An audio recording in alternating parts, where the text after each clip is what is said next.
दादा अहो ही पारूला दिलेली साडी तुम्ही अशी का घेऊन आलाय? काय झालं? आईंनी खूप प्रेमाने पाठवली होती ती साडी. तिला आवडली नाहीये का? दादा हो आधी तरी सांगायचं, दुसरी साडी दिली असती ना. आज तिचं हळदी कुंकू आहे, असं काय करता तुम्ही? बरं पारू कुठे? आली नाहीये का ती? अगं प्रिया, आईने तुझं हळदी कुंकू ठेवलंय ना, मग पारूने कशाला सजून यायला हवं? दादा तुझं हळदी कुंकू आहे त्यामुळे तिची काय गरज आहे? तू तू आहेस नाही ते. आदित्य बाबा, मी तुम्हाला सांगितलं होतं ना की अहिल्या मॅडमनी प्रिया मॅडम सोबत पारूचं सुद्धा हळदी कुंकू ठेवलंय म्हणून. आणि हे सांगितल्यावर तुम्हाला सुद्धा किती आनंद झाला होता.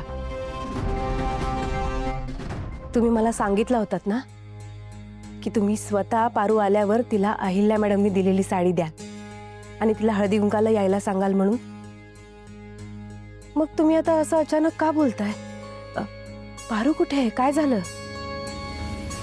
सावित्री आत्या, हे बघा, तुम्ही तुमचं काम केलेत खरं, पण पारूचं हळदी कुंकू करायचं आहे हे आईने तिला स्वतः सांगितलं नाहीये.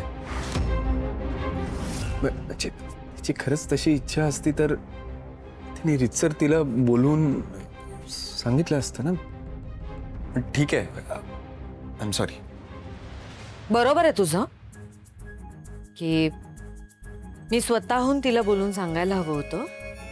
मी सावित्रीकडे निरोप पाठवला, काही कामाच्या गडबडीत राहून गेलो मी स्वतः सांगणं.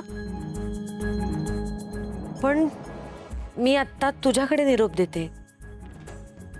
तिला म्हणावं प्रियासोबत तिचं पण आज इथे हळदी कुंकू असणार आहे, तर छान तयार होऊन लगेच ये बाहेर. तू हे खरंच मनापासून बोलतेस? नाही म्हणजे तू पारूचं हळदी कुंकू करणार आहे म्हटल्यावर तू तिचा सून म्हणून स्वीकार केलास?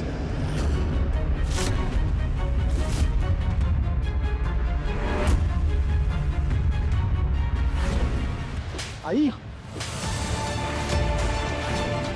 मला सांग, तू काहीतरी ठरवून आली होतीस का या घरात? तुला आता मी किंवा पारू आमच्या दोघींपैकी कोणाची तरी एकीची निवड करावी लागेल.